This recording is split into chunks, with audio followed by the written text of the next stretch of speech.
Good morning everyone. तो आज हम लोग एक नाइन्थ का नए सिलेबस लेके चलते हैं, यानी कि नाइन्थ का सबसे फर्स्ट चैप्टर हम लोग पढ़ते हैं जो कि यूनिट एंड मेजरमेंट्स है। ऐसे तो बुक हम लोग देखें तो एनसीईआरटी के अकॉर्डिंग जो है सबसे फर्स्ट जो है वो मोशन दिया हुआ है, चैप्टर 8 में दिया हुआ है। बट उससे पहले हम लोगों को यूनिट एंड मेजरमेंट जो है बेसिक रूप से हम लोग को पढ़ना बहुत ही ज़्यादा इम्पोर्टेंट होता है, तो उसे हम लोग आज कवर करते हैं और उसे हम लोग सीखते हैं जो क्या होता है यूनिट एंड मेजरमेंट। क्योंकि यूनिट एंड मेजरमेंट का बहुत बड़ा रोल होता है फिजिक्स में। जहाँ भी हम लोग टर्म जो भी यूज करते हैं वो यूनिट एंड डायमेंशन का ही रोल होता है। तो यूनिट एंड डायमेंशन यानी यूनिट एंड मेजरमेंट्स, यानी यूनिट्स पढ़ने हैं और मेजरमेंट्स कैसे किया जाता है किसी वस्तु के, उसके बारे में, और एक डायमेंशन भी पढ़ना है तो 11th में पढ़ना होता है, बट उसका भी हम लोग शॉर्टकट थोड़ा सीख लेंगे। तो सबसे पहले बात करेंगे यूनिट्स के। तो यूनिट्स जानने से पहले हम लोग को थोड़ा सा एक टर्म जानना होगा जो कि है फिजिकल क्वांटिटी। क्या है फिजिकल क्वांटिटी? यानी कि फिजिकल क्वांटिटी के बारे में कुछ जानना होता है जो कि हम लोग पढ़ेंगे फिजिकल क्वांटिटी के बारे में। देखिए फिजिकल क्वांटिटी क्या होता है, तो भौतिकी यानी कि फिजिक्स में हम लोग जितने भी टर्म यूज करते हैं, फिजिक्स में जितने भी टर्म हम लोग यूज करते हैं, जैसे कि लेंथ हो गया, फोर्स हो गया, ठीक है, या अलग अलग टर्म मोमेंटम हो गया, ठीक है, इनर्शिया हो गया, बहुत सारे टर्म हम लोग यूज करते हैं, वर्क, एनर्जी, पावर, इट बहुत सारे टर्म जो है हम लोग यूज करते हैं जो कि फिजिकल क्वांटिटी कहलाता है। डैट मीन्स कि फिजिक्स को जिस टर्म में जो है यूज किया जाता है, फिजिक्स को जिस पद में व्यक्त किया जाता है उसे हम लोग फिजिकल क्वांटिटी कहते हैं। यहाँ पे एक डिफिनेशन जैसे हम लिख दिए, physical quantity is a quantity in a physics that can be measured, thus a physical property that can be क्या है क्वांटिफाइड। जैसे एग्जाम्पल में लेंथ, फोर्स, वेलोसिटी, ये सारे के सारे जो है क्या है फिजिकल क्वांटिटी है। अब देखिए फिजिकल क्वांटिटी को जो है हम लोग दो भाग में बांटते हैं। फिजिकल क्वांटिटी जो होते हैं दो प्रकार के होते हैं, यानी एक होते हैं फंडामेंटल क्वांटिटी, और दूसरे होते हैं ड्राइव्ड क्वांटिटी। अब देखिए इसको हम लोग दो भाग में क्यों बांटते हैं, क्योंकि ये जो क्वांटिटी है यानी कि फिजिक्स के टर्म में, यानी फिजिकल क्वांटिटी जो है बहुत ज़्यादा है, इसके लिए इसको दो भाग में बांटते हैं आसान करने के लिए। सबसे पहले तो फंडामेंटल और उसके बाद ड्राइव्ड क्वांटिटी के बारे में जानते हैं। तो फंडामेंटल क्वांटिटी, इसे हम लोग बेस क्वांटिटीज भी कहते हैं। अब बताइए फंडामेंटल क्वांटिटी होता क्या है, तो वैसे क्वांटिटी यानी कि which quantities that can be independent, यानी कि जो किसी पे डिपेंड नहीं होते हैं उसे फंडामेंटल क्वांटिटी कहते हैं। और ड्राइव्ड क्वांटिटी वैसे क्वांटिटी जो फंडामेंटल पे क्या होता है डिपेंड होता है, उसे हम लोग ड्राइव्ड क्वांटिटी कहते हैं। तो हम लोग अलग अलग टर्म जो है फंडामेंटल क्वांटिटीज और ड्राइव्ड क्वांटिटीज एक एक करके जानते हैं क्या होता है। जिसे आप लोग नोट करेंगे, आगे देखते हैं। देखिए फंडामेंटल क्वांटिटी क्या होते हैं, तो the physical quantity that are independent of other physical quantity are called fundamental quantity. The physical quantity that are independent of other physical quantity is called fundamental quantity. यानी वैसे राशि या वैसे क्वांटिटीज जो अदर राशि पे यानी अदर क्वांटिटीज पे डिपेंड्स नहीं करते हैं उसे हम लोग फंडामेंटल क्वांटिटीज कहते हैं। इसे हम लोग it is also known as base quantities. देखिए नेम से ही पता चलता है, बेस मतलब क्या होता है आधार, यानी जो सबसे फर्स्ट में हम लोग को जरूरत पड़ता है वो हो गया fundamental quantities, base quantities. There are 7 base quantities. There are 7 base quantities. बताइए 7 बेस क्वांटिटीज यानी कि 7 को आधारी राशि जो है बनाया गया है, जो कि जैसे एग्जाम्पल जो है लेंथ हो गया, मास, टाइम, टेम्परेचर,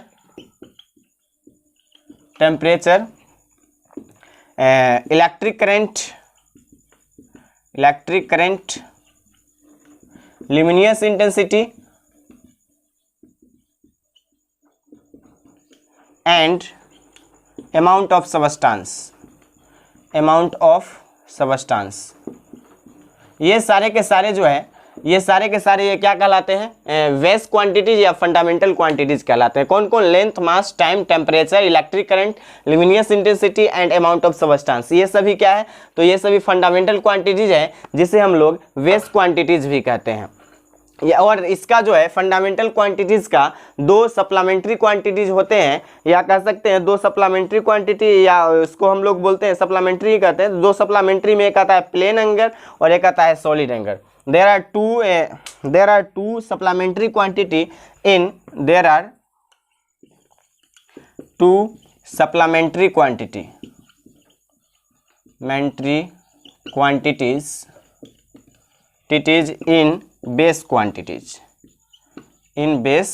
quantities, यानी कि दो जो है सप्लीमेंट्री क्वांटिटी होते हैं बेस क्वांटिटी में, दो सप्लीमेंट्री क्वांटिटीज होते हैं। एक होते हैं सॉलिड एंगल, एक सॉलिड एंगल और दूसरा होते हैं एक सॉलिड एंगल और दूसरे होते हैं प्लेन एंगल, दूसरे होते हैं प्लेन एंगल। तो ये समझ गए होंगे जो फंडामेंटल क्वांटिटी यानी बेस क्वांटिटी क्या होते हैं, बेस क्वांटिटी क्या होते हैं, कितने बेस क्वांटिटी होते हैं और कितने सप्लीमेंट्री क्वांटिटी। दो supplementary solid angle and plane angle है, ठीक है। और फंडामेंटल क्वांटिटी 7 होते हैं, इसे हम लोग बेस क्वांटिटी भी कहते हैं। इसका हम लोग डिफिनेशन लिखे तो फिर से एक बार बोल देता हूँ, लिख लेंगे। The physical quantity that are independent of other quantities are known as fundamental quantities. इसे आप लोग नोट करेंगे। और आगे हम लोग देखते हैं ड्राइव्ड क्वांटिटीज क्या होते हैं। हम लोगों ने फिजिकल क्वांटिटीज के बारे में देखे थे, और फिजिकल क्वांटिटीज जो है दो प्रकार के होते हैं। और एक क्या होते हैं, तो एक होते हैं बेसिक क्वांटिटी या बेस क्वांटिटीज कहते हैं, और दूसरे हैं ड्राइव्ड क्वांटिटीज। तो ड्राइव्ड क्वांटिटीज के बारे में देखते हैं। ड्राइव्ड क्वांटिटीज क्या होता है, व्हाट इज ड्राइव्ड क्वांटिटीज। तो फिजिकल क्वांटिटी को हम लोग दो भाग में बांटे थे, एक फंडामेंटल क्वांटिटीज और एक ड्राइव्ड क्वांटिटी। तो फंडामेंटल क्वांटिटीज वैसे क्वांटिटीज होते हैं जो क्या होते हैं, जो ऑर्डर पे डिपेंड नहीं होते हैं, और फिर वो जो होते हैं 7 होते हैं, ठीक है, 7 होते हैं। आगे हम लोग देखते हैं ड्राइव्ड क्वांटिटीज, और ड्राइव्ड क्वांटिटीज जो है लगभग 700 to 800 लगभग है अप्रॉक्स, ठीक है। इसका डिफिनेशन हम लोग देखते हैं क्या होते हैं। तो लिखेंगे the physical quantities can not be defined on their own and can be broken down into base quantities is called derived quantity। यानी जो बेस क्वांटिटी पे डिपेंड होते हैं, खुद से डिफाइन नहीं होते हैं, उसे हम लोग ड्राइव क्वांटिटीज़ कहते हैं। जैसे एग्जांपल जैसे हो गया speed, velocity, force, dot etc। जैसे हम लोग अगर स्पीड की बात करें तो स्पीड इक्वल टू होती है distance upon time, distance upon time. अब बताइए ये जो है जैसे स्पीड जो है, स्पीड कितने क्वांटिटी पे निर्भर करती है, तो स्पीड दो क्वांटिटी पे निर्भर करती है, दो बेस क्वांटिटी जिसमें है, एक डिस्टेंस है जिसे हम लोग इसे डिस्टेंस या इसको लेंथ बोल सकते हैं, और दूसरा टाइम है। ये दोनों कौन सा क्वांटिटी थी, तो ये दोनों जो थी वो थी फंडामेंटल क्वांटिटीज। अगर बात करें फोर्स की, तो फोर्स इक्वल टू होता है mass into acceleration, mass into acceleration. अब बताइए ये जो हो गया ये भी मास कौन सा क्वांटिटीज, पहला जो फंडामेंटल क्वांटिटीज एक्सीलरेशन। तो एक्सीलरेशन क्या होता है, तो एक्सीलरेशन होता है डिफरेंट ऑफ वेलोसिटी और बाई टाइम। तो डिफरेंट ऑफ वेलोसिटी ये निकाले तो वो भी किस पे डिपेंड करेगा, यानी कि वैसे क्वांटिटी दो या दो से अधिक किस पे डिपेंड हो, तो बेस क्वांटिटीज पे डिपेंड हो, उसे हम लोग ड्राइव्ड क्वांटिटीज कहते हैं, ठीक है। अब हम लोग आगे बात करते हैं यूनिट्स की। यूनिट्स क्या होती है और यूनिट्स जो है कैसे कैसे आया था, इसके बारे में बात करते हैं। यूनिट मतलब समझते हैं यूनिट क्या होती है यूनिट समझते हैं, यूनिट जानते होंगे आप लोग। जब किसी भी चीज़ को हम लोग मापते हैं, किसी भी वस्तु को, किसी भी मैटर्स को जब हम लोग मापते हैं तो उसमें किसी यूनिट्स की ज़रूरत पड़ती है।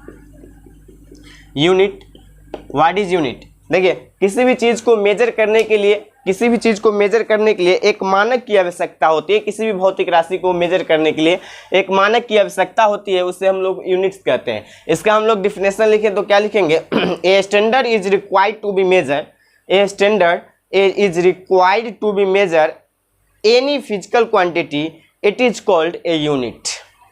यानी कि जब किसी भी फिजिकल क्वांटिटीज को मापना होता है, जैसे अगर मान लीजिए 2 मीटर 5 kg, ठीक है, 5 केल्विन, दिस इज ये जो है ये एक नोमेरिकल वैल्यू है, नोमेरिकल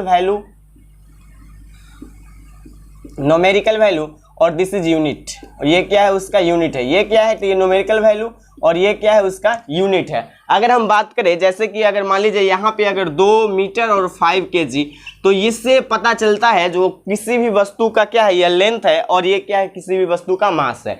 तो डेट इज इसे हम लोग एक माना गया एक राशि है, एक माना गया जो है यह एक मतलब कि माना गया लेटर है जिससे हम लोग यूनिट्स कहते हैं। और यूनिट्स यानी कि u बराबर हम लोग लिखे तो हो जाएगा n इंटू यूनिट्स यानी कि n इंटू यू, x बराबर जैसे अगर कोई संख्या लिखना हो जैसे कि भौतिक राशि, यानी भौतिक राशि बराबर होता है भौतिक राशि बराबर न्यूमेरिकल वैल्यू यानी संख्यात्मक मान i इंटू यूनिट ठीक है, यानी कि physical quantity equal to n into u लिख सकते हैं। ठीक है, अब देखिए हम लोग देखते हैं यूनिट जो है जैसे कि जिस अनुसार से हम लोग को जरूरत बढ़ते गया उस अनुसार से यूनिट में भी परिवर्तन लाते चले गए।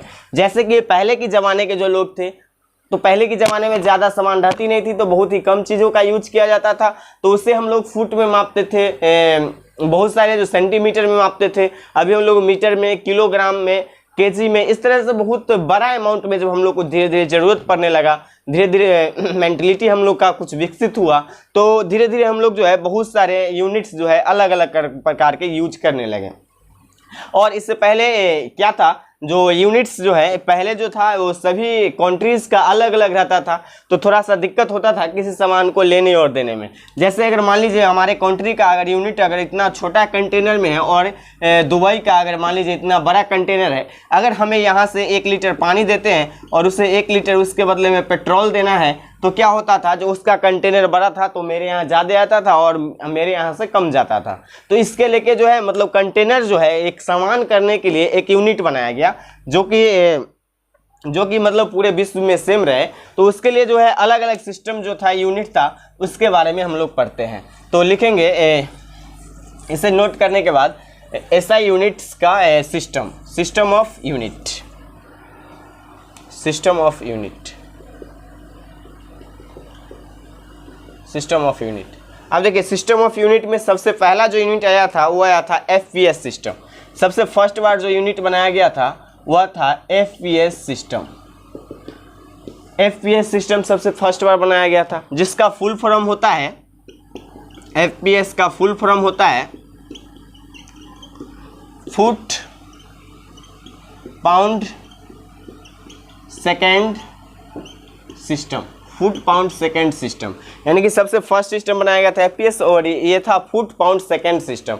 और जनरली हम लोग को 3 चीज़ की ही ज़रूरत पड़ती थी मेजर करने के लिए, एक लंबाई, दूसरे सेकेंड, टाइम, और थर्ड जो है उसके द्रव्यमान किसी भी वस्तु का। 3 ही चीज़ का जरूरत पड़ता था, जिसमें यह यूनिट बनाया गया था, जिसमें जो है यानी कि सेकेंड टाइम को सेकेंड में मापते थे, ठीक है, और पाउंड्स जो है मास को मापते थे पाउंड्स में, और एफ जो है फुट, ये लेंथ को मापते थे हम लोग फुट में। यह बहुत ज़्यादा पहले की बात है, ठीक है, जब लोग जो है क्या करते थे, फिजिकल क्वांटिटी जितने भी होते थे, लंबाई यानी कि लेंथ होते थे उसे फुट में, पाउंड्स मास होते थे उसे पाउंड्स में, और टाइम को सेकंड में मेजर करते थे। तो उसे हम लोग एफपीएस सिस्टम कहते हैं, जो पहले यूज किए थे। तो एफपीएस सिस्टम का अगर हम लोग डिफिनेशन लिखे तो लिख सकते हैं, the system in which length is measure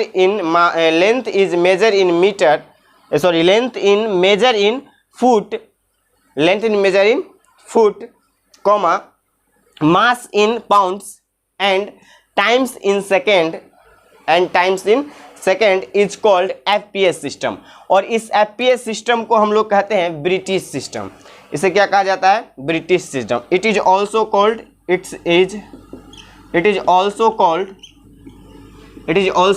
British system. It is also called British system, इसे हम लोग ब्रिटिश सिस्टम भी कहते हैं, ठीक है। अब देखिए इसके बाद आया था सीजीएस सिस्टम। जैसे जैसे आदमी की जरूरत पड़ा, अब फुट में पहले मापते थे, पाउंड्स में मापते थे, इसके बाद आता है सीजीएस सिस्टम। सीजीएस सिस्टम, अब देखिए सीजीएस सिस्टम क्या होता है, तो आप लोग समझ रहे होंगे, सी का मतलब सेंटीमीटर, दूसरा आया था सीजीएस सिस्टम। देखिए इसका फुल फॉर्म अगर लिखे तो लिखेंगे centimetre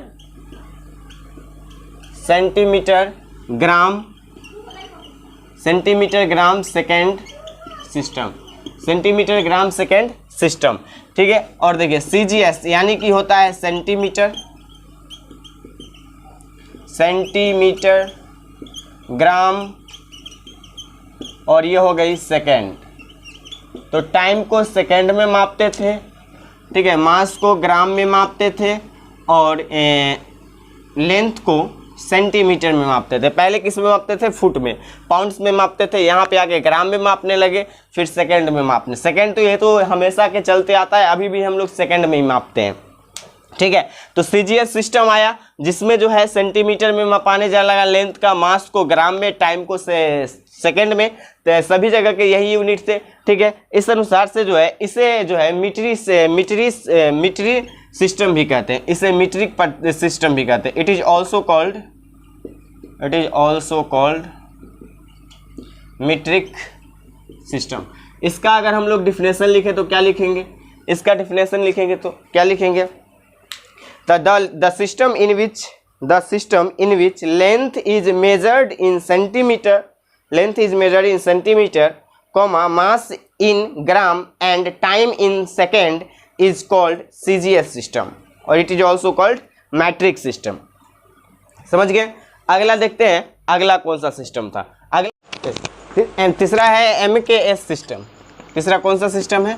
MKS system.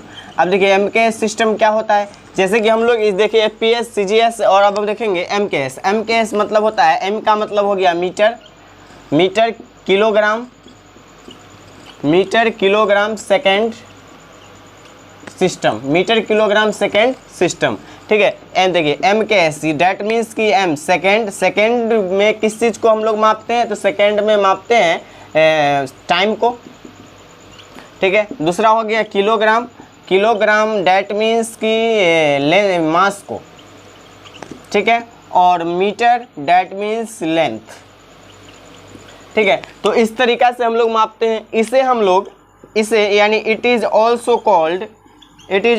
Called RKMSA system.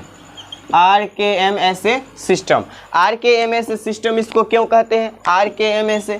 तो देखिए इसके बाद जो है, जैसे कि ये दो सिस्टम के बाद कुछ समय बाद जो है एक चुंबक यानी कि मैग्नेट और दूसरा विद्युत डैट मीन्स की इलेक्ट्रिक करंट, इसका जो है खोज हो चुकी थी। तो इसके खोज होने के क्रम में जो है 2 यूनिट और जोड़ दिया गया, जो कि था रेडियोनलाइज्ड और एक था एम्पियर।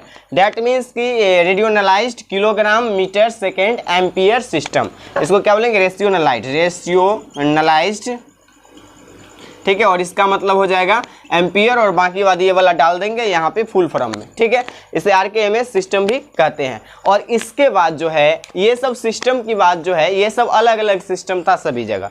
कुछ समय बाद जो है एक SI सिस्टम आता है, जो कि चौथे नंबर पे आता है SI सिस्टम। इसके बाद संशोधन करके एक सिस्टम बनाया गया, जिसके थ्रू जो है सारे इंटरनेशनल जितने भी लेवल का थे वो सभी लोगों ने बैठ के और एक सिस्टम बनाया, यानी कि अंतर्राष्ट्रीय सम्मेलन किया गया, इंटरनेशनल सम्मेलन किया गया, जिसमें सभी वैज्ञानिक लोग, सभी देश के वैज्ञानिक लोग एक साथ आए। और वहाँ पे जो जैसे आंदोलन चला, जो चलिए सभी लोग SI मात्रक बनाते, SI मात्रक बनाना, ठीक है। तो चौथा आया था SI system. What is SI system? तो जो सभी पूरे वर्ल्ड्स में लागू होते हैं उसे SI सिस्टम, जैसे हम पहले उदाहरण देके बताए थे, एक छोटा सा कंटेनर, बड़ा सा कंटेनर, ठीक है। तो जो पूरे विश्व में लागू है, तो इसका अगर हम डिफिनेशन लिखें तो लिखेंगे the system which is used all over the world. The system which is used all over the world is called SI system. It is also called